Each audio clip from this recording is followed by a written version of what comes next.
안녕하세요. 안식일을 맞이하여 하나님의 성전을 찾으신 우리 모든 성도님을 우리 주 예수님 이름으로 환영합니다. 귀하고 복된 안식일, 느부갓네살 왕의 회개와 바벨론의 멸망이란 제목으로 말씀을 전하고자 합니다. 우리는 지난 시간에 다니엘서 3장을 통해서 풀무불 속에서도 신실했던 세 친구를 구원하셨고 또 그 친구의 믿음을 우리가 보았습니다. 하나님 앞에 나오는 안식일 이 예배 시간, 오늘 이 시간에는 다니엘서 4장과 5장을 통해 가지고 말씀을 나누고자 합니다.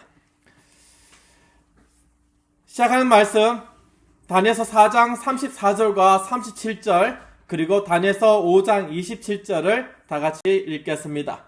다니엘서 4장 34절 다 같이 읽겠습니다. 그 기한이 시작.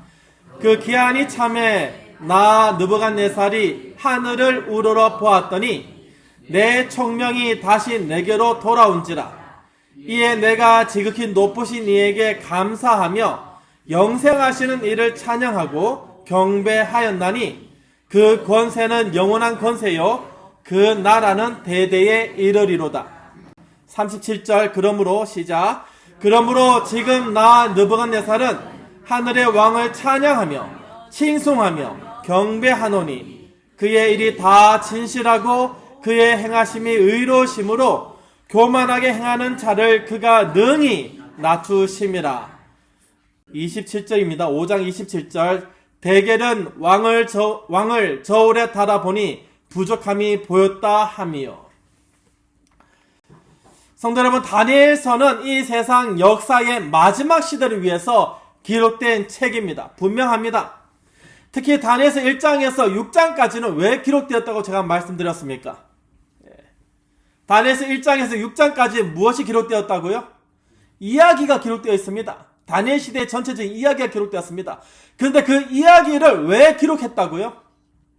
마지막 때를 살아갈 우리에게 어떠한 모습으로 우리가 살아가야 되는지, 어떻게 이 마지막 때를 우리가 맞이해야 되는지 그것을 얘기하기 위해서 1장에서 6장까지 기록되어 있습니다.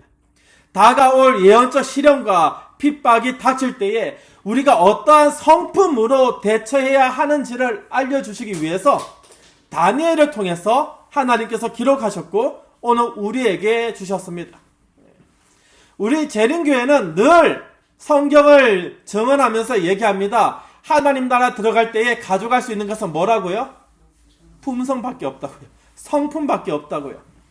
그 성품이 왜 중요하고 그 성품이 우리가 어떻게 가져야 되는지 다니엘서 1장에서 6장까지 얘기하고 있는 것입니다. 다니엘이 포로로 잡혀갔을 때 그의 나이가 약 18세였습니다. 다니엘서 1장, 2장이 그렇게 지나가고 있죠. 그리고 3장이 지나면서 4장이 되었습니다. 다니엘이 몇 살일까요? 4장이 되었을 때 다니엘의 나이는 약 53세가 되었습니다. 무려 35년이라는 긴 세월 동안 다니엘은 하나님을 원망하거나 냉소하지 않고 오직 주님만을 신뢰했습니다. 하나님께서는 35년 동안 느부갓네살 왕에게 끊임없이 역사하셨습니다. 누구를 통해서요? 다니엘을 통해서. 어떻게 해요? 느부갓네살 왕에게 꿈을 주시고 느부갓네살 주위에 있는 다니엘의 세 친구, 바벨론을 개명했던 사드락과 메삭과 아벳노고 이 세 친구를 불못불에서 구원하시면서 하나님의 아들이 있음을 보아 알게 하시고 그리고 다니엘의 신실한 삶을 통해서 35년 동안 왕의 마음을 계속해서 두드리셨습니다. 다니엘서 4장은 이방나라 왕이 기록한 유일한 성경이자 그의 회개의 간증문입니다. 다니엘서 4장을 보면요, 느부갓네살 왕의 조서를 다니엘이 그대로 삽입했다는 것을 우리는 알 수 있습니다.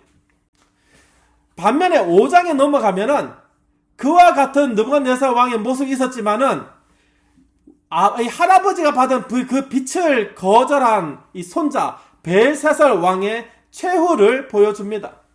성경은 느부갓네살의 하늘을 향한 시선과 벨사살 왕이 잔치를 베풀던 날 하나님의 손에 의해서 벽에 기록된 심판을 극명히 대조하면서 4장과 5장을 보여주고 있습니다.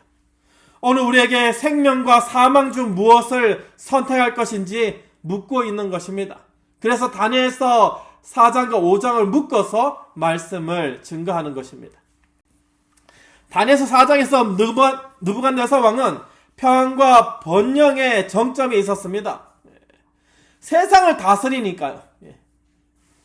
지금은 미국이 이 종주국으로서의 위상이 많이 흔들리는데 이 느부갓네살 왕이 다스렸던 바벨론은 흔들림이 없습니다. 굳건했습니다.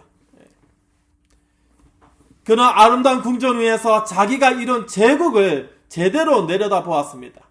뿌듯했습니다.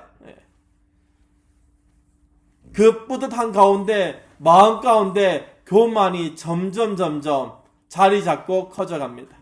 하나님을 거역하는 뿌리 깊은 교만이 온전히 자리 잡아서 느부갓네살 왕을 삼켜버립니다. 하나님께서는 이 느부갓네살 왕에게 큰 나무의 꿈을 주셨습니다.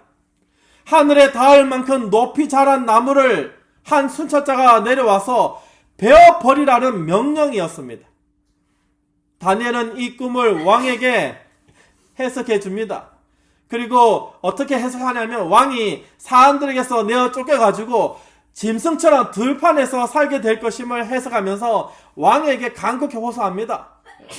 왕이시여, 오래전에 왕이 이 꿈을 꾸었던 꿈을 제가 해몽하지 않았습니까? 그때를 기억하십시오. 하나님께서 온 역사를 다스리심을 기억하십시오. 그때 왕께서 고백하지 않았습니까? 제가 믿는 하나님이 참 하나님을 고백하지 않았습니까? 다니엘의 세 친구 사돌과 메삭과 아벤누고를 풀무불에서 구원하신 하나님을 보았을 때 왕이 그때 고백하지 않았습니까? 왕이시여, 하나님께로 돌아오시옵소서. 진심으로 간절히 호소했습니다. 그런데 왕은 교만이 자리 잡아가지고 큰 나무가 되어서 이 다니엘의 얘기를 제대로 듣지 않았습니다. 다니엘서 4장 27절, 그런즉 왕이여, 내가 아뢰는 것을 받으시고 공의를 행함으로 죄를 사하고 가난한 자를 긍휼히 여김으로써 죄악을 사하소서. 하나님 앞에서 선한 행실로 그 모든 과업을 다 용서를 받으라고 그렇게 호소합니다. 그런데 왕은 1년의 유예 기간 동안 회개하지 않았습니다. 하나님께 돌아가지 않았습니다. 마침내 12달이 지난 후에 왕이 자기의 그 궁을 가장 높은 데 올라가가지고 거닐면서 무슨 마음을 가졌다고요? 자기가 세운 이 왕국을 바라보면서 뿌듯한 마음을 가졌습니다. 그때 이렇게 얘기합니다. 왕이 말하 이르되, 이 큰 바벨론은 내가 능력과 권세로 건설하여 나의 도성으로 삼고 이것으로 내 위엄의 영광을 나타낸 것이 아니냐. 내가 이렇게 하지 않았느냐. 역시 나는 위대하다.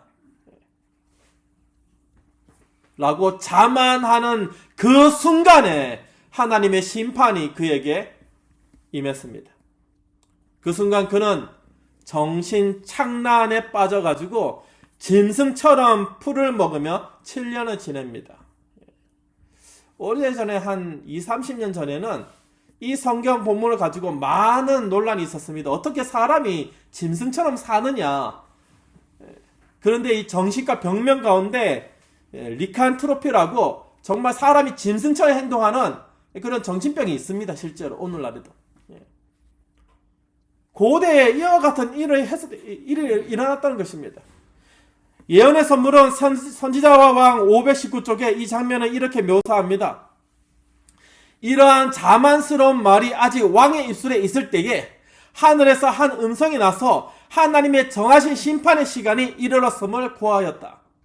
20쪽 520쪽에 곧 하나님께서 왕에게 주셨던 이성은 사라지고 왕이 완전하다고 생각한 판단과 자신이 자랑하던 지혜는 제거되어 한때 강력하던 군주는 일개 뭐가 되었다고요? 광인이 되었다. 미친 사람이 되었다. 하나님께서 인간 나라를 다스리는 분은 오직 하나님뿐이라는 사실을 왕에게 계속 알리셨습니다. 다니엘을 통해서 35년 동안 계속 알리셨습니다. 오래전 다니엘이 이렇게 배움을 청하고 있을 때 그때도 신상을 보여주셔가지고 마지막에 열고 있어지고 그 열국도 무너져서 하나님 나라가 세워질 것을 보여주셨습니다. 풀무불에서 다니엘 이 세 명의 친구 하나냐와 아사엘과 미사랴, 이 친구들 하나님께서 그들 구원하는 것을 보여주셨습니다.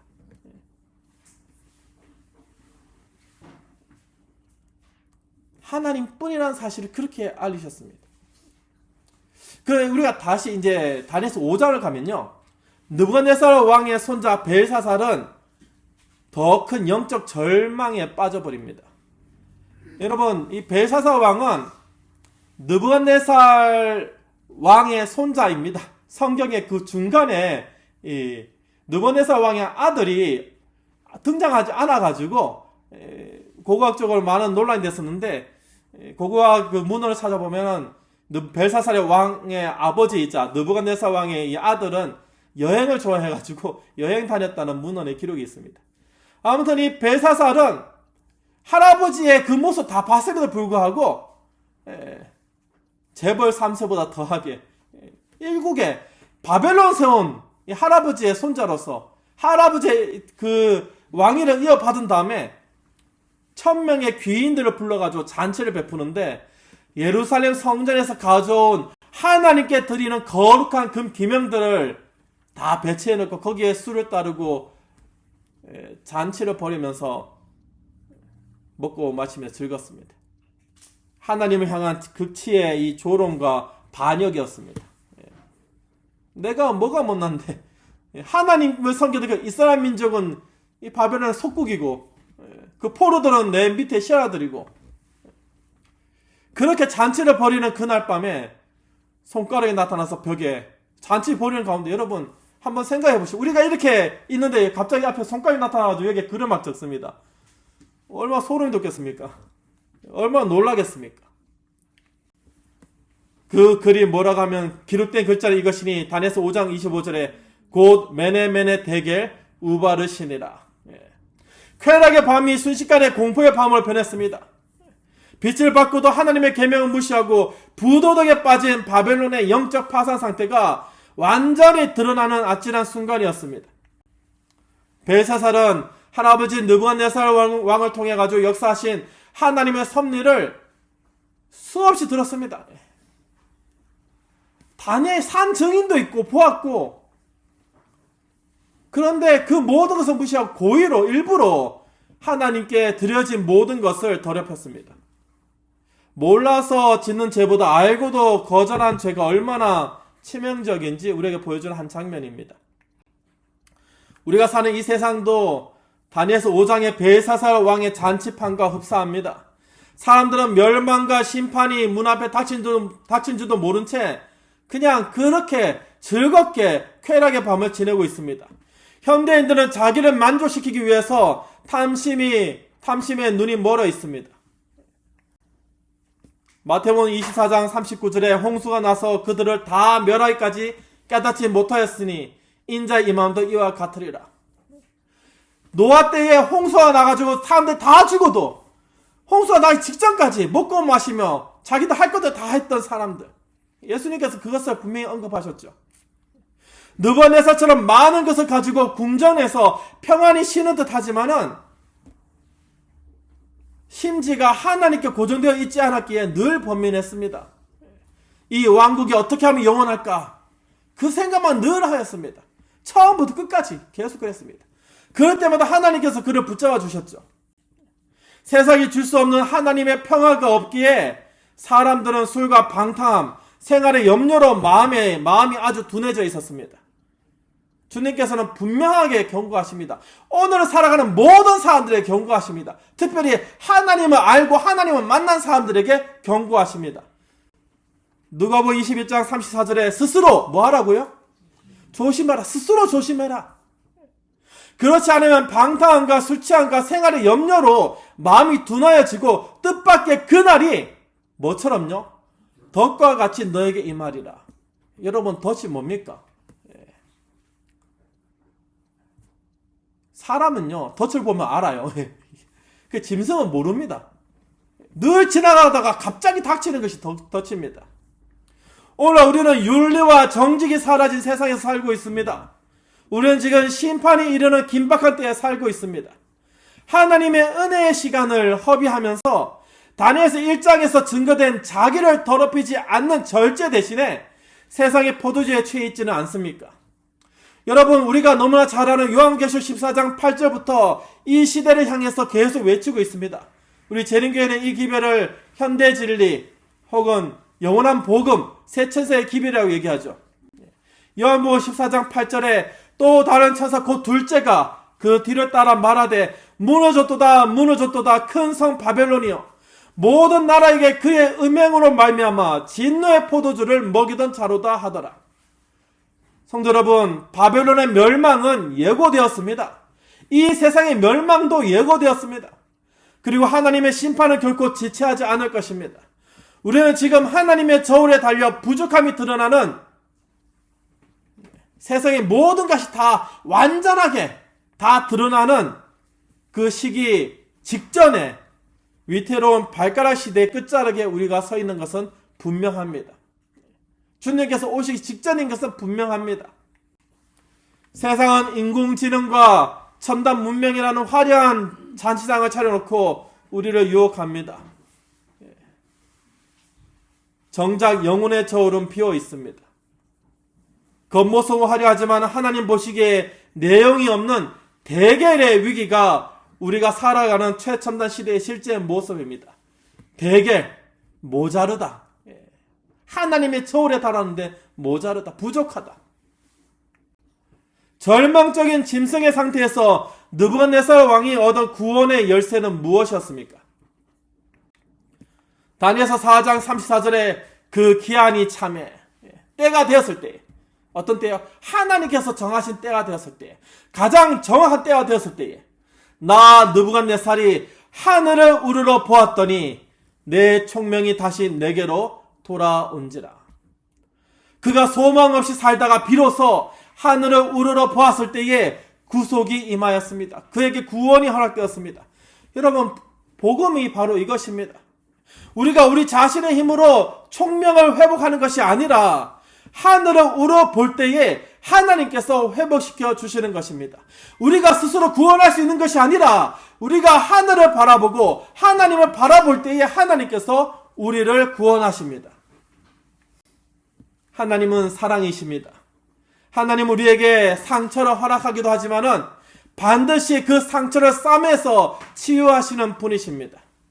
느부갓네살 왕을 7년 동안 짐승처럼 낮추신 것은 그를 멸망시키려 함이 아니라 느부갓네살 왕을 통해 가지고 그로 하여금 영원히 하나님 나라에서 살 수 있도록 하시기 위해서 강력한 사랑의 회초리였던 것입니다. 회개한 왕은 드디어 고백을 합니다. 다니엘서 4장 37절에 그의 후반부죠. 그의 행하심으로 의로우심으로 교만하게 행하는 자를 그가 능히 낮추십니다.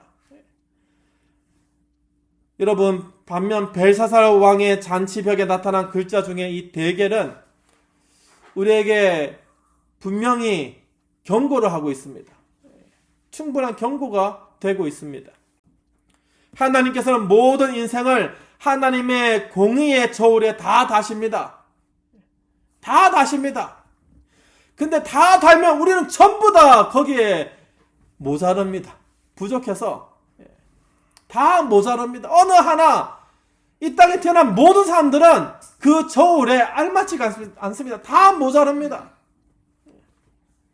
우리 제7회 안식 예수님교 기본교리 28회 제24장에 하늘 성수에서 그리스도의 봉사라는 이 장이 있습니다. 거기에 조사 심판에 대해서 이렇게 기록하는데 하나님의 저울 앞에 서는 우리의 모습을 이렇게 표현하고 있습니다. 이 심판은 예수님을 믿는 자들을 구원함으로써 하나님의 공의를 옹호한다. 여러분, 이 심판이 뭐라고요? 저울에 달아서 다 모자랍니다. 근데 그대로 두는 것이 아니라 예수님을 믿는 자들을 구원함으로써 하나님의 공의하심을 옹호한다고 얘기합니다. 그리스도 때문에 하나님께서는 회개한 죄인을 용서하시고 누구 때문에요? 예수 그리스도 때문에. 그에게 그분의 아들의 의로운 품성과 순정을 입혀주시고 그의 죄를 용서하신다. 여러분, 이 저울은 우리를 정죄하기 위함이 아닙니다. 우리의 부족함을 예수 그리스도의 보혈로 채울 수 있는 은혜의 시간으로 우리를 초대하는 것입니다. 하나님의 조사 심판대 앞에서 우리 모두는 다 부족하지만은 우리 구주 예수 그리스도의 보혈로 그 부족함을 다 채워서 우리로 하여금 의로 입혀주시고 순정을 입혀주셔서 구원받기에 합당하구나, 구원받을 만하구나, 예수 그리스도 통해서 우리를 구원받도록 초대하시는 것입니다. 느부갓네살처럼 자아를 포기하고 하늘을 우러러보는 자만이 그 저울 위에서 예수 그리스도의 의로 가득 채워지는 구원을 경험할 수 있습니다. 예언의 선물 선지자와 왕 521쪽에 느부갓네살의 회개를 복음의 절정으로 이렇게 설명하고 있습니다. 만왕의 왕이요 만주의 주이신 하나님의 견책하에 느부갓네살은 마침내 모든 통치자들이 배울 필요가 있는 공과 즉 참된 위대함은 참된 인자함에 있다는 공과를 배웠다. 그는 여호와를 살아계신 하나님으로 인정하면서 이렇게 말하였다. 다니엘서 4장 37절을 가져와서 증거합니다. 나 느부갓네살은 하늘의 왕을 찬양하며 칭송하며 경배하노니 그의 일에 다 진실하고 그의 행하심으로 의로우심으로 교만하게 행하는 자를 그가 능히 낮추심이라. 여러분, 우리는 지난 몇 주 전에 다니엘서 2장을 살펴보면서 하나님께서 미래를 아시는 분이심을 우리는 확인하였습니다. 그리고 우리가 지난 시간에 다니엘서 3장을 살펴보면서 우리를 시련에 그냥 두시는 것이 아니라 우리와 함께 하시고 우리를 구원하시는 분이심을, 그분이 바로 하나님의 아들이심을 우리가 알았습니다. 오늘 이 시간에 우리는 다니엘서 4장과 5장을 통해서 역사의 주인이시자 통치자이신 하나님을 다시 한번 만나게 되었습니다. 하늘을 우러러 보는 자에게는 회복의 은혜가 넘칩니다. 빛을 거절한 자에게는 준엄한 심판이 임한다고 성경은 분명하고 확고하게 선언하고 있습니다. 하늘을 우러러 본다는 것은 단순히 시선을 위로 향한다는 것이 아닙니다. 나의 삶의 주권이 나에게 있지 않고 하나님께 있음을 날마다 인정하는 결단입니다. 나의 자아가 죽고 하나님께서 내 속에 사시는 삶만이 바벨론의 멸망 속에서 살아남은 유일한 길입니다. 하나님의 평강은 하나님을 신뢰하는 자에게만 약속되어 있습니다. 하나님 안에 거하는 자에게만 약속되어 있습니다. 이사야 26장 3절에 주께서 심지가 견고한 자를 평강하도록 지키시리니 이는 그가 주를 뭐 한다고요? 신뢰함이니이다. 느부갓네살은 회개한 후에 온 제국에 하나님의 살아계심을 조서로 선포합니다. 지금으로 따지면 대통령 담화문도 아니고 대통령의 유의권으로 강제로 선포합니다. 얼마나 효과적인 전도입니까? 지금 따지면 미국 대통령이죠. 정신 차려가지고 미국 대통령이 하나님을 떠나 있다가 회개하고 정신 차려서 하나님께서는 참 하나님이시고 하나님께 영광과 찬양을 돌리겠다라고, 그리고 모두 하나님 섬기라고 조서를 내리는 것입니다. 여러분의 변화된 삶과 간증이 이웃에게 가장 강력한 전도가 되게 하시길 바랍니다. 그보다 더 강력한 전도는 없습니다. 여러분의 삶이 그리스도 안에 거하는 삶이 될 때에 그 모습을 이웃은 바라보게 됩니다. 벨세살의 잔치와 같은 세상의 즐거움에 취해 있는 이들에게 하나님의 저울이 있음을 경고하고 함께 하늘을 우러러보자고 권유하는 주의 백성이 되시길 바랍니다.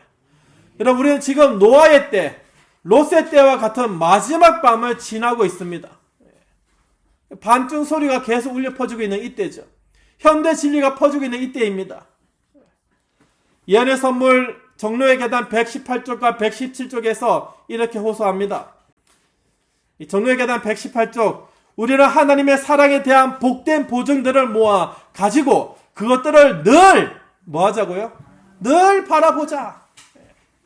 하나님의 사랑에 대한 복된 보증들을, 왜냐하면 우리가 늘 흔들리니까요.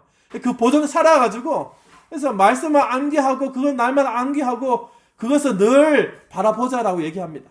117쪽 낙담된 심령은 흑암으로 가득 차게 되고 또 하나님의 빛이 그 심령 안으로 들어오지 못하게 막아버리고 다른 사람의 길에 암령을 검은 그림자를 던지는 것이다.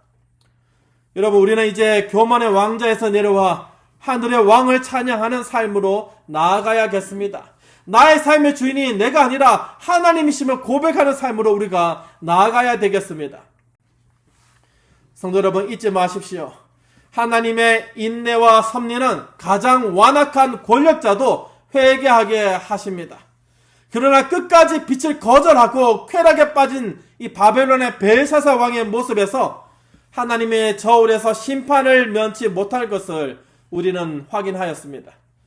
우리는 깨어서 하늘을 우러러 보아야 합니다. 느부갓네살은 하늘을 보았을 때 총명이 돌아왔지만은 벨사살은 벽에 글씨를 보았을 때 무릎이 떨리는 심판을 맞이했습니다. 여러분, 우리는 어디를 보고 있습니까? 여러분 지금 어디를 바라보고 계십니까? 역사의 주관자이신 하나님께 여러분의 호흡과 여러분의 모든 것을 맡기시길 바랍니다. 세상의 바벨론이 한순간에 멸망할 때에 우리는 하늘의 왕을 찬양하며 영원한 나라를 상속받는 하나님의 아들, 딸이 되어야 합니다. 벨사살의 잔치판은 하룻밤 사이에 무너졌지만은 느부갓네살이 찬양한 하나님의 나라는 영원합니다. 무너질 세상을 위해 성전의 기명을 더럽히는 벨사살의 길을 떠나서 온 우주가 저울질될 그날에 우리 주 예수 그리스도의 보혈로 부족함이 다 채워져서 기쁨으로 주를 맞이하는 백성이 되시기를 간절히 바랍니다. 주님의 자비가 아직 머물러 있는 이 은혜의 때에, 아직 은혜의 문이 열려있는 이 시간에 온 마음을 다해 주님께 돌아가서 주께서 다시 오심을 맞이하여 하나님 나라에 함께 들어가는 하나님 백성이 되시길 간절히 바라며 오늘 이 시간 말씀을 줄이겠습니다.